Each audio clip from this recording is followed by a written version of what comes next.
హిందువుల పండుగలకి రూ. 10 చాక్లెట్ కూడా ఇవ్వలేని ఈ కార్పొరేట్ స్కూళ్ళు క్రిస్మస్కి మాత్రం గంటలు గంటలు సెలబ్రేట్ చేస్తున్నాయి.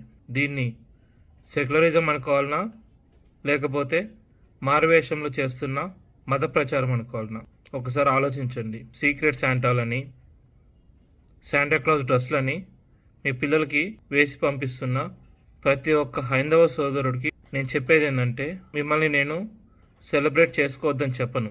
కాకపోతే అలా పంపించే ముందు ఒక్కసారి ఆ స్కూల్తో కన్ఫర్మేషన్ తీసుకోండి. మేము అయ్యప్ప దీక్ష తీసుకుంటున్నాము, నల్ల బట్టలతో వస్తే మీరు అలా చేస్తారా?